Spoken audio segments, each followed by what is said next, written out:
Hola, ¿qué tal hermanos y hermanas del canal? Estamos en el libro de Judas, ya vimos la manuscriptología y un resumen de la misma y yo entiendo que es bastante información, pero entonces lo que nos hemos propuesto es tomar este pequeño libro que van a ver que a pesar que es pequeño es súper complicado. Es un libro que trae información densa, es bien densa. Eh, Toma alguna información de las cartas de Pedro, toma alguna información de algunos libros que circulaban en aquellos tiempos, pero que no son parte del canon. Y bueno, entonces lo que vamos a hacer es que vamos a ir leyendo el texto de la familia en español y lo vamos a interpretar, darle una interpretación y después vamos a ir a las notas al pie de página para ver cómo lo ponen las demás versiones, cómo aparece en los distintos manuscritos y a ver qué tanto impacto tiene ese tipo de diferencias. Y también de paso vamos a explicar cómo interpretar, cómo leer las notas al pie de página, así que espero que les guste y que sea de mucha edificación también. Bueno, aquí tenemos entonces la epístola de Judas. Solo vamos a pedirle al Señor que nos ayude, que nos acompañe. Padre Celestial, te damos gracias porque tu palabra es verdad, tu palabra es pura. Señor, tú nos dejaste tu palabra para conocerte mejor a ti y a tu Hijo Jesucristo. Ayúdanos a comprenderla mejor y a que sea de edificación para nuestra vida. Señor, que podamos tener un corazón dispuesto y listo para obedecer, Señor. Y así como decía el salmista, abre mis ojos para que pueda ver las maravillas de tu ley. Te rogamos esto en el nombre de Cristo Jesús, oramos. Amén. Bien, entonces estamos en la epístola de Judas y es probable que hagamos unos 7 o 9 videos con respecto a esta epístola. Comienza diciendo, Judas, siervo de Jesucristo y hermano de Jacobo. A los llamados, santificados por Dios Padre y preservados para Jesucristo. Dos puntos. Misericordia y paz y amor les sean multiplicados. Y bueno, este es el saludo. El autor se identifica como Judas y presenta dos características. Él se presenta a sí mismo como siervo de Jesucristo y hermano de Jacobo. Este Jacobo, como hay varios Jacobos en el Nuevo Testamento, y este Jacobo se refiere en particular al hermano del Señor. Jacobo, el hermano del Señor, no es el mismo apóstol Jacobo, que era de los 12, hermano de Juan. Los hijos de Zebedeo son Juan y Jacobo, y ellos llegaron a ser parte del círculo íntimo de Jesús junto con Pedro.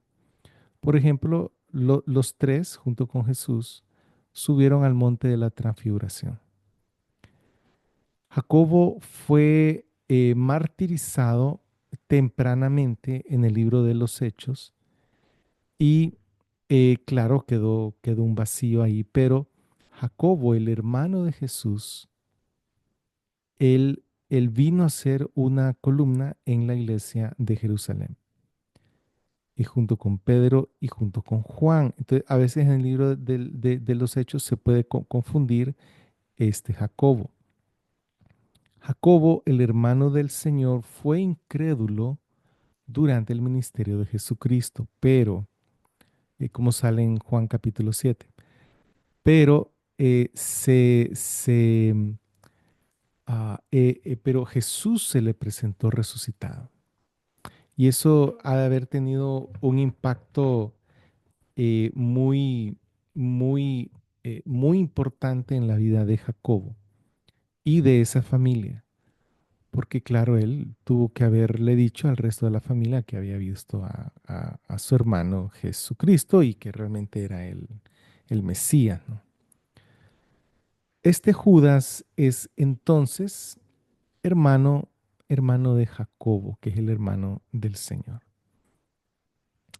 Me ha llamado la atención siempre que, bueno, si Jesús es el Mesías, y lo es, Judas y Jacobo, que eran sus hermanos, medios hermanos en la carne, eh, son parte de la familia real. Y pienso que como judío ver a estos dos hombres líderes tuvo que haber sido muy, muy significativo. Pienso que en parte por eso Judas escribe una carta y está en el canon, y Jacobo escribe una carta y está dentro del canon.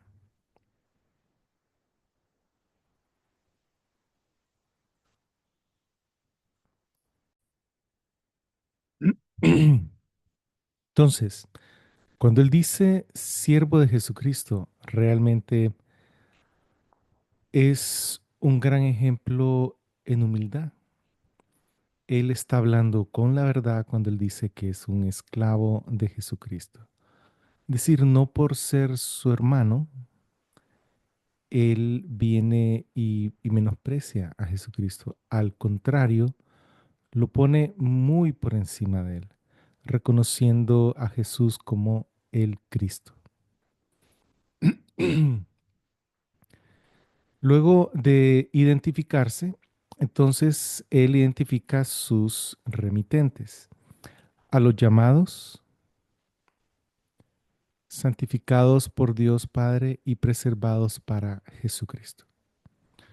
Siendo él eh, judío, es muy probable que la audiencia haya sido la misma audiencia de la carta de Jacobo, porque él se está identificando como hermano de Jacobo. Estamos hablando de que en las primeras décadas después de la resurrección de Jesucristo, después del año 30, el Evangelio creció enormemente dentro de círculos judíos y habían sinagogas a donde pues lo que habían eran hermanos en Cristo, judíos que habían confiado en Jesús como su Salvador, como su Mesías. Y Jacobo envía su carta a, específicamente a esta población, no tanto a los gentiles hermanos en Cristo, sino a los judíos hermanos en Cristo. Y esto se ve por el uso de la palabra sinagoga en la carta de Jacobo. Y aquí lo describe, Judas describe a los remitentes de tres formas, a los llamados, santificados por Dios Padre y preservados para Jesucristo. Eh, a los llamados se refiere tanto llamados para salvación, es decir, Dios eh, eh, Dios le instruye a todo ser humano que crea en su Hijo Jesucristo para salvación. Y aquellos que obedecen a esa instrucción están obedeciendo a la fe. Y aquellos que deciden recibir al Señor Jesús como su Salvador tienen la vida eterna. Esos son los llamados. Ahora, recuerden que este documento de la palabra preservada está en un PDF. Así que perfectamente yo puedo colocar aquí llamados, pongo control C de copiar, buscar texto, pongo control V. Como ya lo hice, sale ya aquí el dato. Aparece en 31 veces, ¿sí? Vamos a ponerle enter. Entonces, yo puedo ir saltando cada vez que aparece esa palabra llamados para como para hacer un estudio o tratar de comprender mejor. Como aquí sale en 1 Pedro 3:9 dice, sabiendo que fueron llamados a esto con el fin de que puedan heredar una bendición. Entonces hemos sido llamados a buenas obras, a un buen comportamiento. Luego aquí siempre en 1 Pedro en 2:21 dice, porque para esto ustedes han sido llamados. En verdad, porque Cristo también sufrió por nosotros. Es decir, hemos sido llamados a sufrir con Cristo. Eh, perdón. ¿No blasfeman ellos el buen nombre por el cual ustedes son llamados? ¿Cuál es el buen nombre? Es Jesús el Cristo. Y somos llamados cristianos. De aquí en Jacobo 2:7, perdón, esta carta de Jacobo se le llama Santiago en las demás traducciones. Sin embargo, el nombre Santiago como tal no existía en aquel tiempo, sino que era Jacobo, siendo hoy en día Santiago un sinónimo del nombre de Jacobo, pero para ser lo más apegado a las escrituras, esta es la carta de Jacobo. Ahora, entonces aquí dice, no blasfeman ellos el buen nombre por el cual ustedes son llamados. Entonces somos llamados del nombre de Cristo. Y así ustedes pueden ir viendo, por ejemplo, aquí en Hebreos 9, capítulo 15, por esta razón Él es mediador de un nuevo pacto para que aquellos que han sido llamados reciban la herencia eterna prometida, ya que una muerte ha tenido lugar para la redención de las transgresiones bajo el primer pacto. Entonces, somos llamados a salvación y una vez que somos llamados a salvación, somos llamados a sufrir para Cristo y a permanecer en una vida santa. Así que esta función de búsqueda es una buena forma para estudiar la palabra de Dios. Luego dice, santificados por Dios Padre. Eh, Pienso que es probable que en esta parte de ser llamados esté involucrado el Espíritu Santo. Porque aquí dice santificados por Dios Padre y luego dice preservados para Jesucristo. Ahora, ¿qué es ser santificado? Ser santificado principalmente es ser tomado y puesto a un lado para el uso exclusivo de Dios. Digamos, si yo soy Dios y tomo esta tijera, digo, esta es mía, yo la voy a usar. No es del mundo, no es de Satanás, no es de sí mismo, es mío y lo voy a usar para mi propósito. ¿Sí? Y con esta tijera corto, corto papeles aquí. Entonces, esa tijera ha sido santificada. Y a eso es que se refiere. Ser puesto a, es decir, que Dios lo toma para sí, para uso especial. Hemos sido santificados por Dios Padre, para una posición especial y para un uso, no solo uso de posición también. Em, y, y la tercera característica de las personas a cuales les escribe, preservados para Jesucristo. Esto es muy importante porque esto se une con el propósito de la carta, que es el próximo video vamos a hablar del propósito de la carta. Esto de preservados para Jesucristo. Em, Jesucristo es no solo la cabeza del cuerpo, que es su iglesia, sino que es el esposo de la novia. La novia de Cristo es su iglesia Y sí, también Israel es la esposa de Jehová. Las dos cosas son una realidad.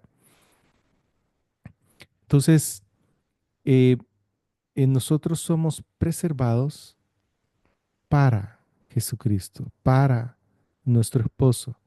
Y van a venir las bodas del Cordero, que van a ser celebradas arriba en el cielo antes de su venida. Y cuando Él venga, cuando Él venga en su segunda venida a instalar el reino de los cielos, su reino, el reino mesiánico, cuando Él venga, Él va a venir con su novia, con su esposa, a celebrar la boda del Cordero, es decir, a la cena de la celebración de la boda del Cordero. ¿Quiénes van a estar invitados a esa cena? Eh, que la cena es el reino mesiánico, quienes van a estar invitados. Ahí Jesús habla de todas estas cosas, particularmente en los evangelios sinópticos. Así que hemos sido preservados para Jesucristo. Luego de describir estas tres características de sus recipientes, eh, vemos que lo que él desea, su oración es misericordia y paz y amor les sean multiplicados. Y esto es muy importante porque a veces leemos la Biblia así como que fuera una revista o algo así. No, hay que, hay que parar en cada palabra y meditar en ella. Misericordia. Gracia es eh, las cosas buenas que Dios me da y que no me merezco. La salvación es por gracia, inmerecida. Nadie se la merece. Ahora, misericordia es algo un poquito diferente. Misericordia es lo que yo me merezco, pero lo malo que sí me merezco por mi conducta, pero que Dios no me da. De cuando uno se acerca al Señor, Señor, ten misericordia de mí. Uno lo que le está pidiendo es, acabo de pecar, confieso mi pecado, Señor, ayúdame a salir adelante, porque Él tiene la capacidad, o sea, Él trata a sus hijos de formas diferentes, pero Él tiene la capacidad de, digamos, reducir las consecuencias o reducir la pena por una falla que hayamos cometido y Él perfectamente puede hacerlo. Y entonces es importante su misericordia. Luego dice paz. Qué importante es la paz para nosotros en este tiempo, en el cual la gente está muy distraída, muy preocupada, hay guerras, violencia, problemas económicos por todos lados, eh, incertidumbre con respecto al futuro, muchas noticias. Hay quienes dejan de escuchar los noticieros porque se estresan mucho. Pero esta paz va más allá de la sensación de tranquilidad, porque recuerden que es un judío el que está escribiendo, Judas. Dicho sea de paso, no es Judas el Iscariote, ¿va? Como dijimos, es Judas el hermano de Jacobo, hermano de Jesús. Y entonces, paz es shalom en hebreo y tiene un significado mucho más amplio del que pensamos. Paz y amor. Amor de parte de Dios el Padre, de parte del Señor Jesucristo. Aquí el amor es el amor ágape. Como ustedes saben, en griego hay tres tipos de amor. Está el amor eros, que es el de pareja, amor filios, el filial entre hermanos, afecto fraternal, y el amor ágape. El amor ágape es aquel amor que viene de Dios, que es fuerte, incondicional, es, es lo que nos llena. Entonces, si tenemos misericordia, paz y amor. Y esto está multiplicado en nuestra vida. Tanto recibimos esas tres cosas como tratamos a nuestro prójimo con misericordia, con paz y con amor, y por ende volvemos a recibir esas tres cosas de regreso, estamos hablando de una vida plena, independiente de las circunstancias, de las situaciones, y ya vamos a ver en qué circunstancia estaban las iglesias justo en este tiempo de la epístola de Judas. Y entonces el motivo de la carta lo vamos a dejar para la próxima vez. Ahora quiero que nos enfoquemos en las notas al pie de página. La primera nota corresponde a la palabra siervo. Y siervo es literalmente esclavo. La segunda nota corresponde a la palabra Jesucristo, siervo de Jesucristo. Y aquí vamos a enfocarnos en esta primera variante. Entonces, aquí presento las variantes de la siguiente forma. Coloco la variante que aparece, es decir, la palabra que aparece, que es parte del texto de la familia 35, e identifico que es parte de la familia. Con esta doble barra separo la primer variante de la segunda, que es Cristo Jesús, que es lo mismo que Jesucristo, solo que en estos manuscritos aparece la palabra Cristo primero y la palabra Jesús de segundo. Y otra doble barra para una tercer variante, que es la palabra Cristo.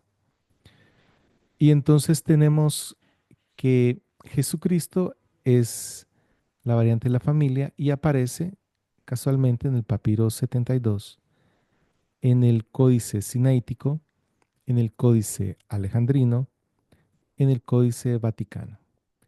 Y es la variante que aparece en el 65.2% de todos los manuscritos para este libro.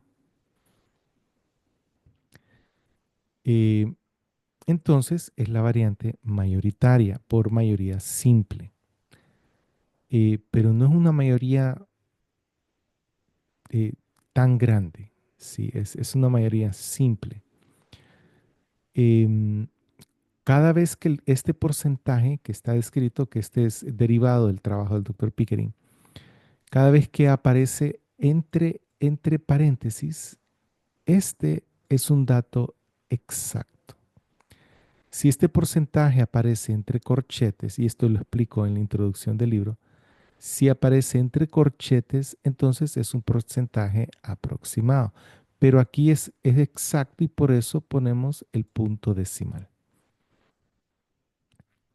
Eh, Esta palabra Jesucristo es la variante adoptada según la metodología de Robinson y Pierpont, que es el texto bizantino, Hodges y Farstad, que es el texto mayoritario, el texto de la Iglesia Ortodoxa, que se publicó en 1904, pero está basado en los leccionarios, en la tradición, el texto tradicional de la Iglesia Ortodoxa.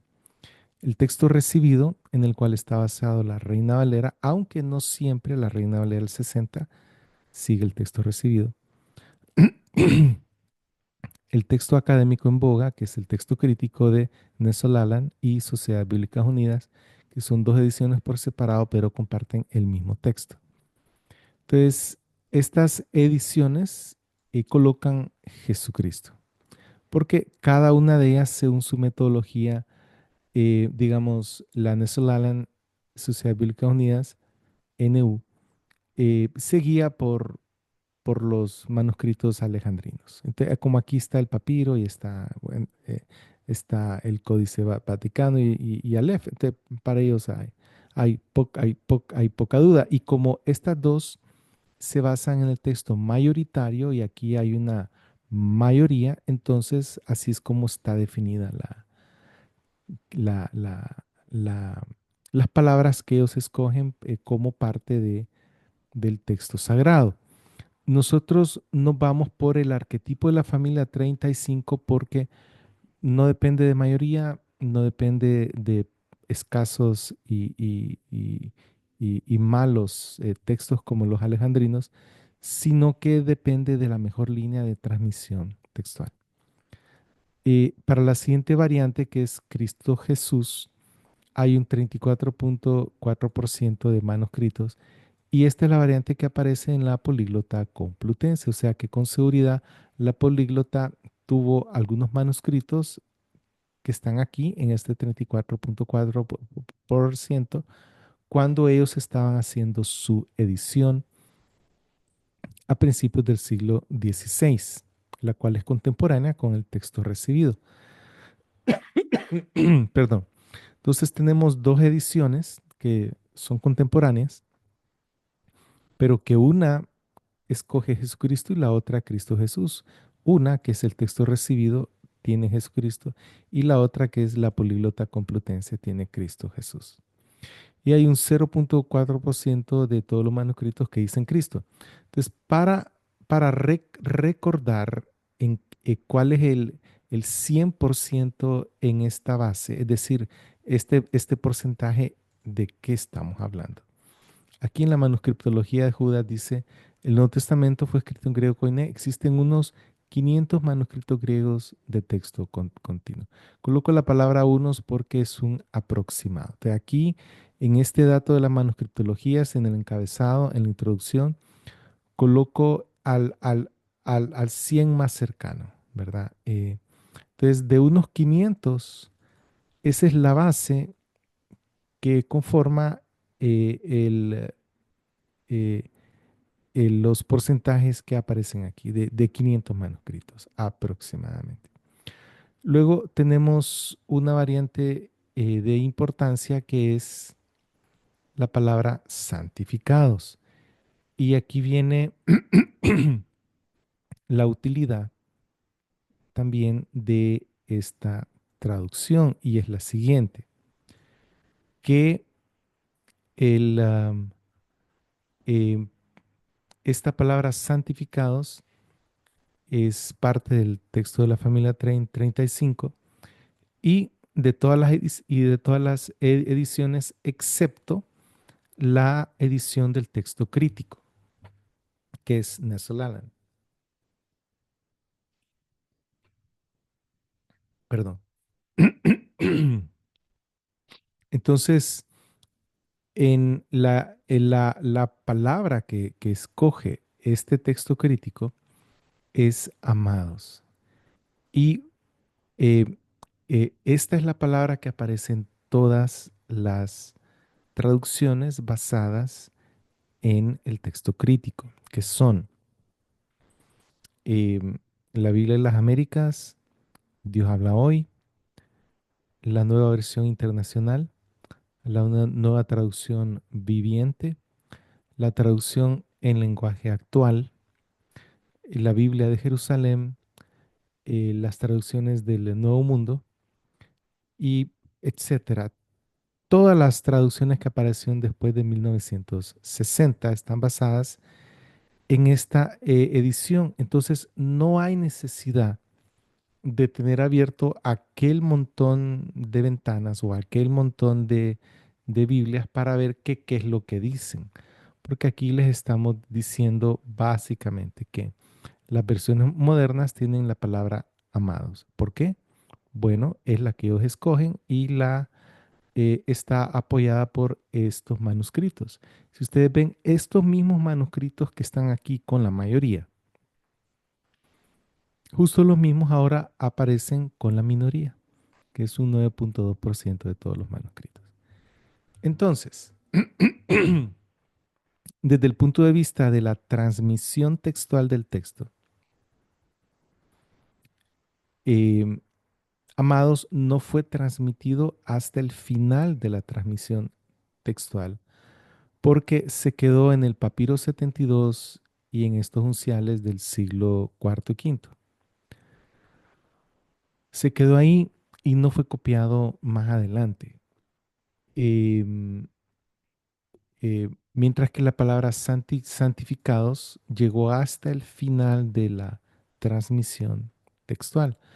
Entonces, ¿quién tiene la razón? ¿Los más antiguos o la mayoría?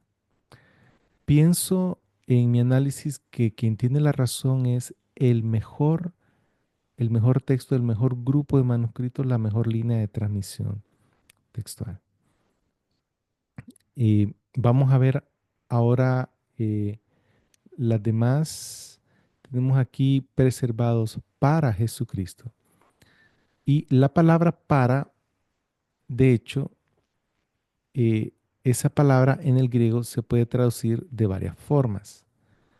Preservados por, hay traducciones alternativas, lo cual no es frecuente en esta mi traducción, no es frecuente que coloque esto, que coloque varias traducciones alternativas porque la mayor parte del tiempo no es necesario, pero aquí sí, eh, porque se puede traducir,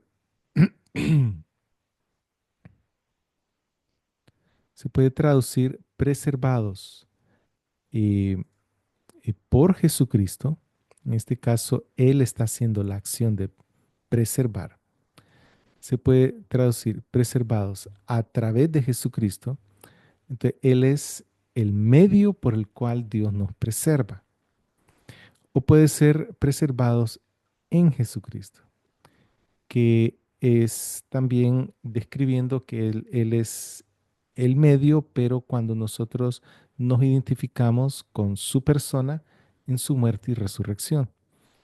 Ahora, preservados para Jesucristo, me parece que como puede ser traducido de esa forma, me parece a mí que es la mejor forma de traducirlo por el contexto local de la carta. Y en el próximo video vamos a ver de qué se trata, el motivo y cuál es el resultado esperado que tiene Judas en mente, o sea, cuál es el impacto, qué cambio quiere él provocar en sus oyentes, en las iglesias que son receptoras de esta carta.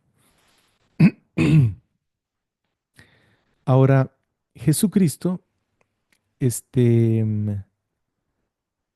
hay algunas variantes aquí que no son tan importantes. Preservadas por Jesucristo, dicen todos, excepto hay un 26,8% que dice de Jesucristo, preservada de Jesucristo, o por Jesús sin la palabra Jesucristo. Entonces, estas dos variantes no aparecen en ninguna traducción, ni en la Reina Valera, ni en las versiones modernas, pero es importante saber que hay manuscritos que lo colocan diferente. Y esas son entonces todas las notas al pie de página. Y entonces aquí en general, para finalizar, Judas se identifica como esclavo de Jesús y hermano de Jacobo.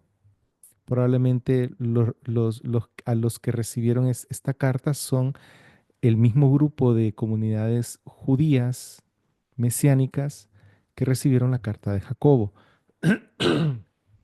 Y él, al momento de identificarlos, solo identifica, miren, ustedes fueron llamados a salvación y para una vida santa y para sufrir por Jesús, ustedes fueron puestos, santificados, fueron puestos aparte por Dios el Padre en su identidad como persona para ser glorificados y para ser utilizados en este mundo para su propósito. Y ustedes son preservados para Jesucristo, que es su Señor, su Redentor, su Salvador, y con quien se van a casar para estar con Él una eternidad. Y Él les desea misericordia, paz y amor. Entonces, es un buen comienzo, sí, es un buen comienzo. Yo espero que todo esto sea para edificación de todos nosotros. Y en los siguientes videos vamos a seguir adelante con el motivo de la carta, que es de los versículos 3 al versículo 4.